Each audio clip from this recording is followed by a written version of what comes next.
Hey everyone, it's Nicole. Welcome back to my channel, Relax.Cut.Glue. If you're new here, welcome. I'm so happy to have you all here with me today. So the other day I posted a video to the Glue Crew showing my reverse coloring book. You may have seen these around the web. I think I saw my first one from Mira Byler. She's amazing, super sweet. Well, at least she appears so on YouTube. No, you can tell. She's a very sweet gal, and she's very talented, and I love watching her videos because she's very upbeat and positive. But then Holly showed one in my Facebook group, and so I posted some of the pictures that I've been doing. I've really shown more of my art stuff on the Glue Crew side of my videos. But anywho, I've decided I want to create my own reverse coloring book, just a random little book that I'm going to make myself. But I wanted to show you what I've done in this reverse coloring book. Now, you may be wondering, what is a reverse coloring book? Essentially, it is just blobs of color. You can see here faintly, like this must be like a flower bouquet. And then you can come in and you draw over it. You could do neurographic art. You can do whatever kind of art. I mean, you can, this is all levels. So what I have been doing is basically I just trace all the little blobs and make my own art out of it. And that's what a lot of people do. And she does show here some different things you can do. I didn't even notice this until just now, but she shows you different techniques that you can use. Now, this book is by Kendra Norton, and she has a couple other books, so I will link those down below for you. So here's my first one that I did, and you can see here, all I did was kind of outline all the blobs, and then I went in and added, you know, little blobs of circles, because you guys know I'm obsessed with circles. And I love them. So here's another one that I did. And, you know, these might not be finished. I could go back and add more. In this one, I traced all the little blobs, added a few little dots, added some lines, that sort of thing. I did this over the weekend, over Father's Day weekend. As you know, was a very hard day for me. My father passed a year ago, and this helped immensely. This is so satisfying and so relaxing. And here's another one I did where I'm just kind of going around the blobs, making a little extra lines here and there. What's really cool about this is they are perforated, so you could take them out. When you're done, you could make a glue book out of these and, you know, use these as backgrounds. So there's just all different ones. Here's one I'm working on right now. This is flowers. Let's see, where's another one that I did? I think I have another one back here that I worked on. Let's find it. Hello, where are you? Oh, here's one. The Glue Crew, I've seen this already.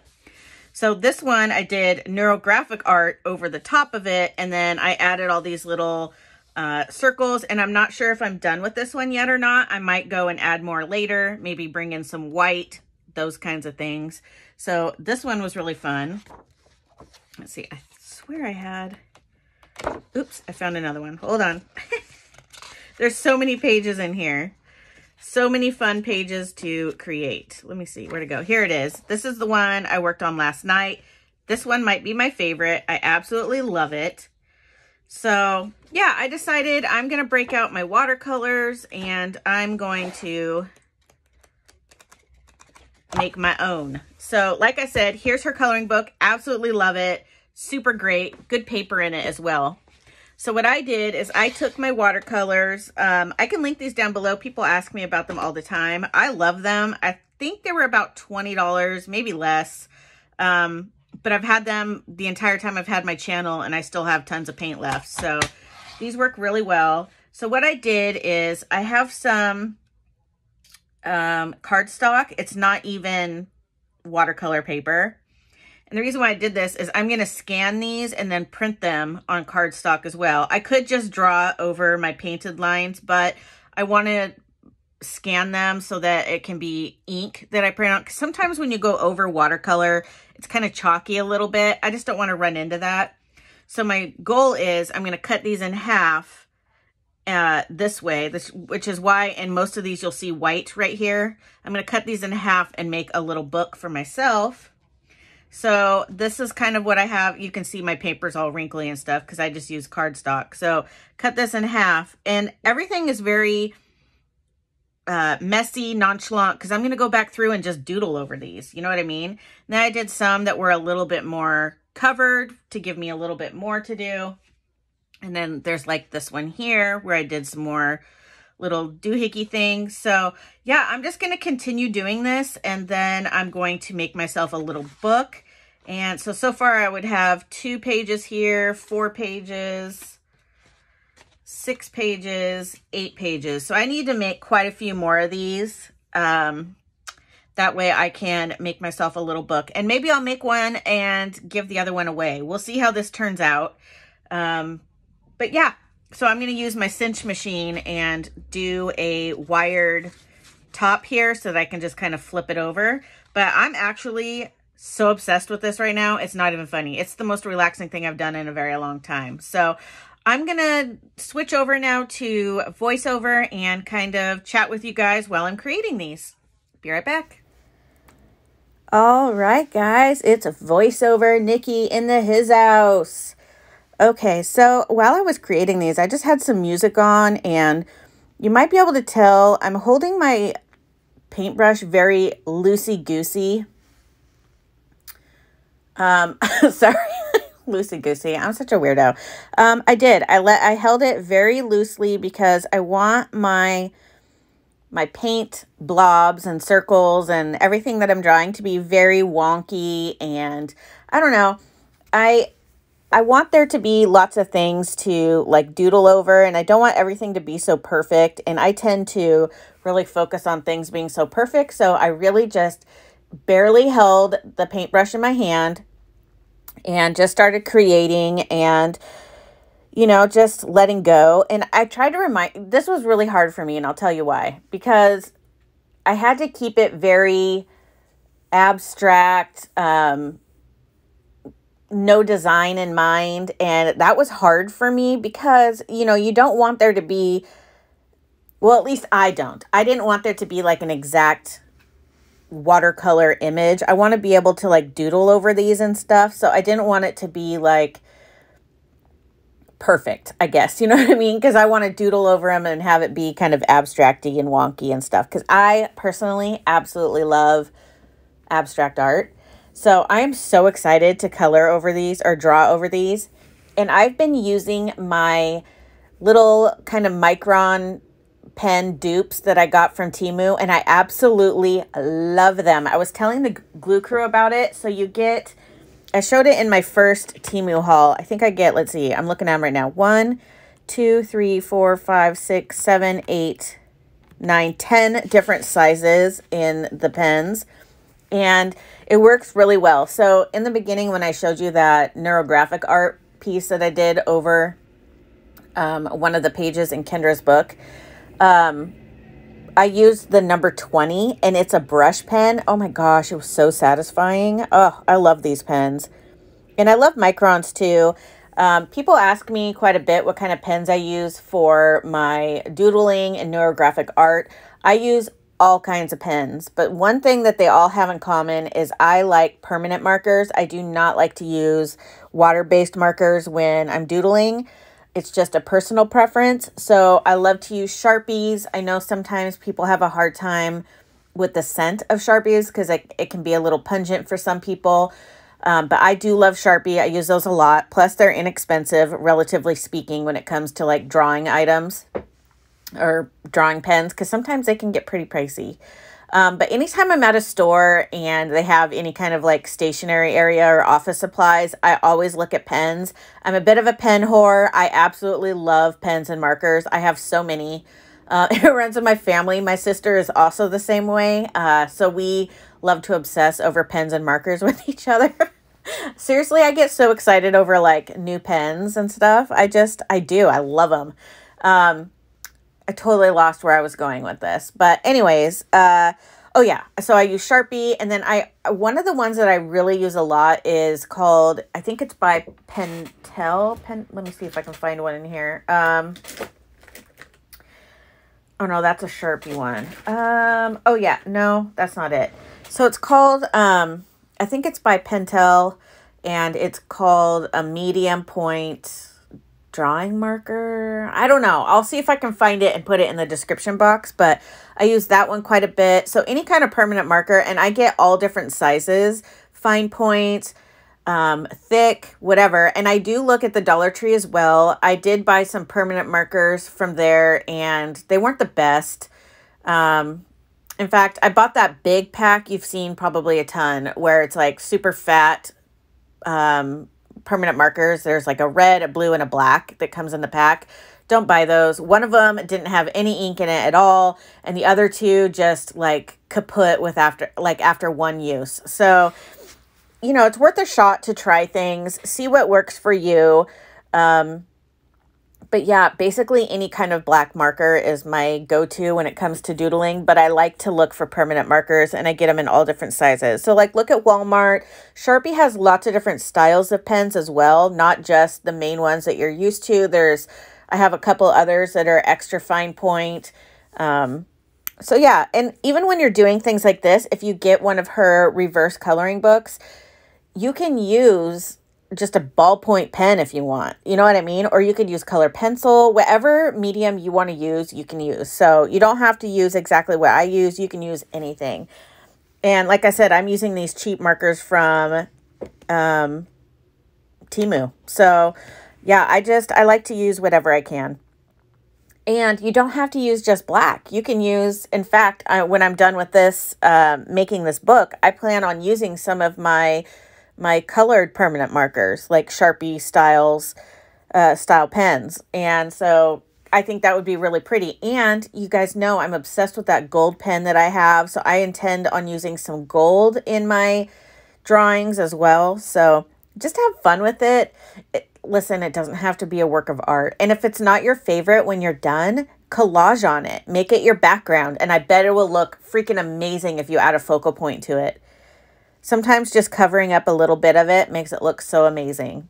Have you ever had like a collage background? You're like, ugh, this is not my favorite. But then you put a focal image on it and you're like, how did that happen? Now it looks amazing. It's just sometimes, I don't know. I just really feel like Kendra's books would be really good for glue booking as well, because they're just blobs of color, and then you can draw over them for funsies and then take them out of the book and make a glue book out of them. Or a journal. You can do whatever.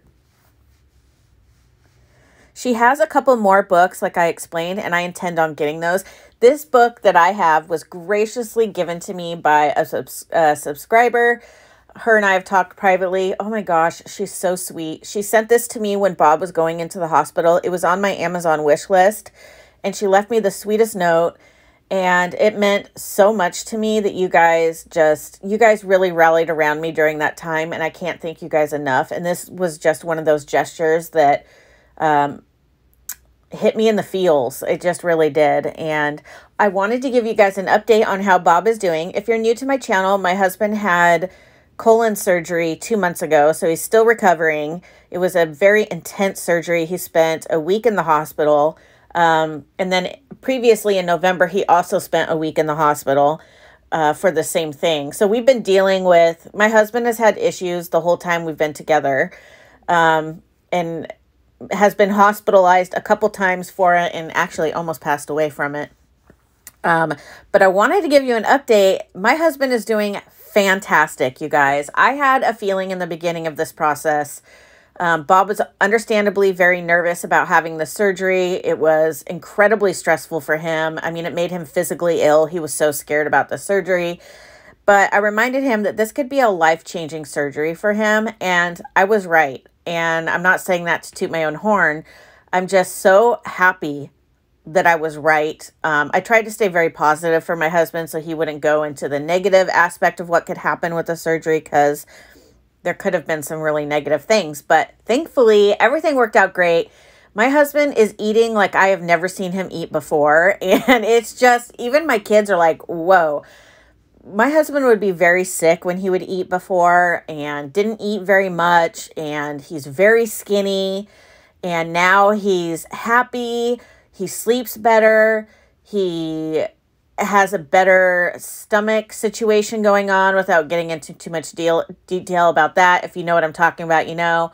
And he just food is enjoyable to him now. It doesn't make him feel all icky. So that is so amazing. And it's only been 2 months. So he still has another month of recovery, basically. They said it would be like a 12-week recovery, and then you will really notice the difference after that. But he's already shown so much improvement. It just blows my mind. He has the best surgeon I have ever met in my life. Super sweet, very nice, encouraging, came to his room, held his hand, told him, I care about you. I will fix you. We will get through this. I mean, he was our rock. And what's crazy though, is his business partner, the other surgeon that he works with, not a fan at all. This guy was very straightforward, very little bedside manner, like the complete opposite. And I'm so glad we got the surgeon that we did, because he has been a lifesaver for my husband. So anyways, that's really good.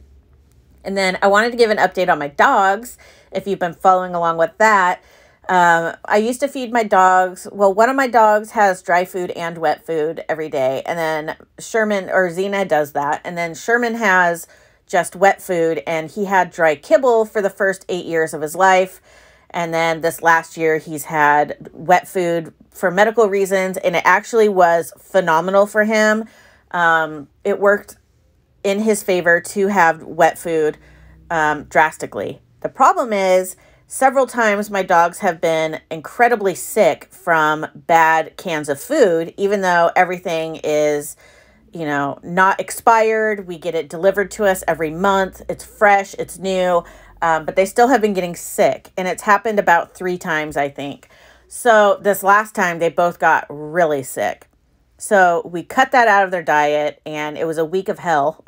I'm going to be totally honest. There was lots of cleaning going on, and I'm so glad that we have a carpet cleaner, but mostly it just sucked seeing your dogs not feeling well, because they can't tell you, you know what I mean? So anyways, both of the dogs are doing phenomenal now. We switched their food, and they absolutely love it. Xena's obsessed with it. Sherman's the one we want to keep an eye on more. He, you know, with pugs, they get overweight very easily, which causes them to have problems breathing, because they already have issues breathing.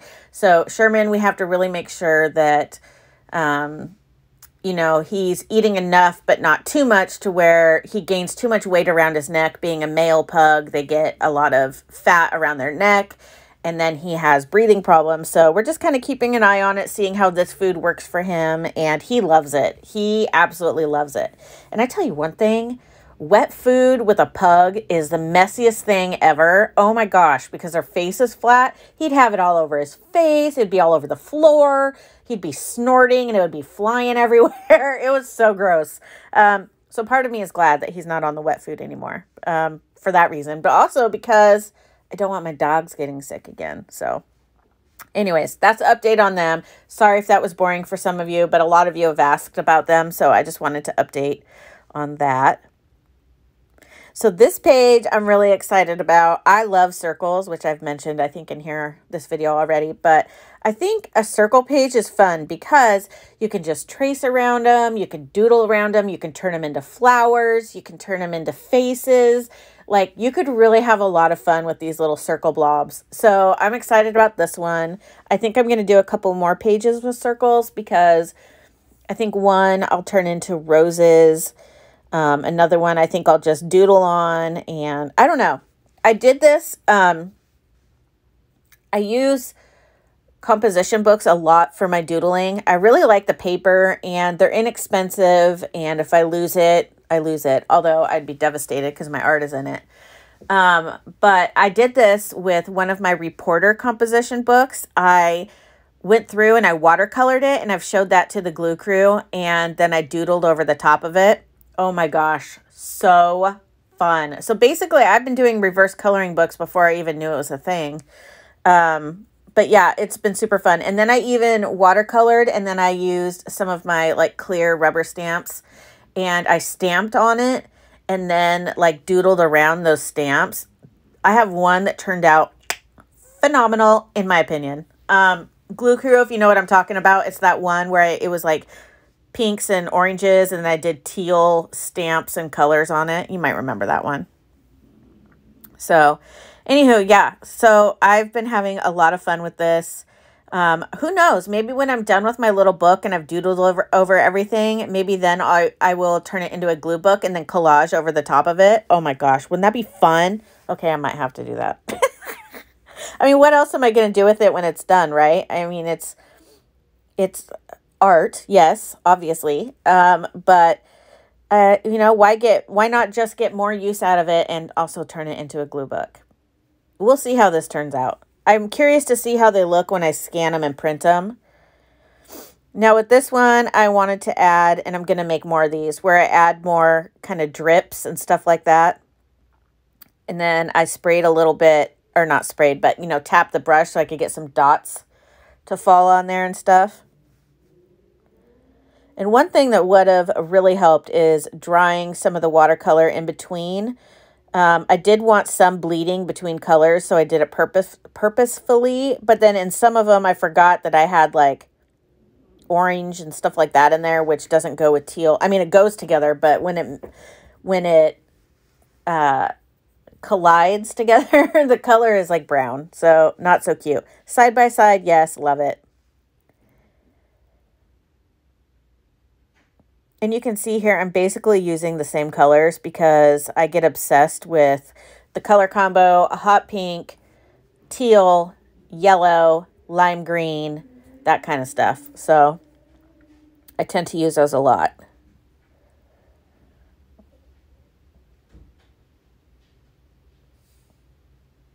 This little bucket that you see I'm putting my paintbrush in is really cool. So this was also gifted to me by a subscriber off my Amazon wish list. You guys treat me so well. I just love you guys. So it's basically for painting, and one side has a spot where you can set your brushes, and then the other side has kind of some ridges in the bottom so you can wipe off your paintbrush in there, kind of get that paint off. So that's what you see me doing when I'm wiggling my brush. I'm wiggling it across the little ridges there. So here I am doing that again, where I'm just adding some of the water, not too much, because obviously this is cardstock, so it's not meant for watercolor, but it's kind of my go-to for art. I will be honest, I do have really nice watercolor paper. I just didn't want to use it. I don't know why. I always use white cardstock. I use it a lot for my doodling. I use it for a lot of stuff. I don't know why. It's just do you ever have those things that you do with your art that it's like inking? Sometimes, you know, we always have to ink something, and then there's times where we always have to round the corners. I mean, we all have our quirks where we have to do a certain thing, and I don't know why, but I'm obsessed with white cardstock, and I use it for freaking everything. I don't know what my problem is. This page I think will be really fun to doodle over. I'm just so excited to doodle on these. I don't know if you can tell with my excitement. You guys really should go buy Kendra's book. It's really good. I'm not sponsored or anything. Like I said, a subscriber got this for me off my Amazon wish list. But I really love to support other artists, and her books are really fun. They're big too. They're a big book. So, and like I said, I think the other two, one of them I think is like underwater inspired. So I think that there's maybe more like prints of like shells and maybe mermaids and fish. I don't know. I haven't seen the inside of it, but I'm pretty sure one of them is ocean related. I think the cover has like mermaid scales on it. And then her other one, I can't really remember. But they're amazing. And I need the other two as well. And they're very inexpensive. So that's good too. And like I said, there are a lot of pages in it. I don't know, there's no page numbers, but yeah, I'm not sure. Her paper's really good too, the quality of her paper. Yeah, it doesn't really say, but yeah, it's a big book. You definitely get your money's worth with that.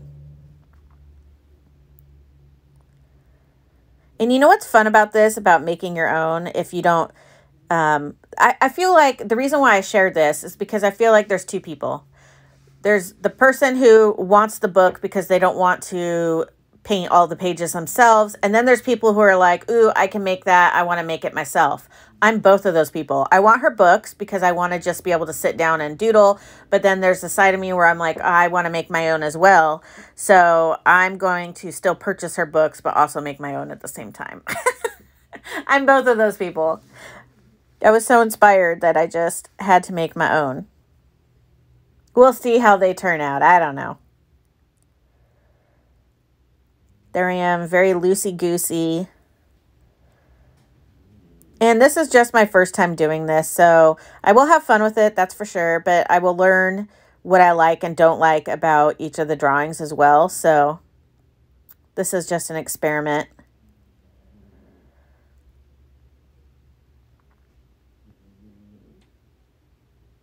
Dots and circles, those are my jam.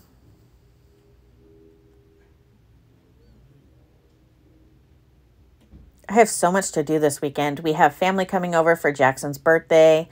That'll be fun. I haven't seen my nephews in far too long, so I'm very excited to see them. They are 6 and 2. I'm excited about that. I think I might go buy like a little bubble machine just to have in the backyard because it'll be nice. So we're going to barbecue. But I think that'll be fun for them to play with in the backyard while we're cooking and stuff. Little bubble machine. Who doesn't like bubbles? I wonder if my dogs will like them too. They do make bubbles that are specifically for dogs. I don't know if you guys knew that. I didn't, but I found them for, I got them from my mom for Christmas. They're really cool. So like a lot of dogs like to jump up and pop them or whatever. And these are like for dogs. So you can blow them and they can pop them and it's not soap in their mouth and stuff. All right, everyone, that's going to conclude today's video. Thank you so much for taking the time out of your day to watch my video. I really appreciate you. If you wouldn't mind, hit that like button. Subscribe if you haven't already. All the cool kids are. Don't forget to drink your water. Have a fabulous weekend, and I will see you guys on Monday. Bye, friends.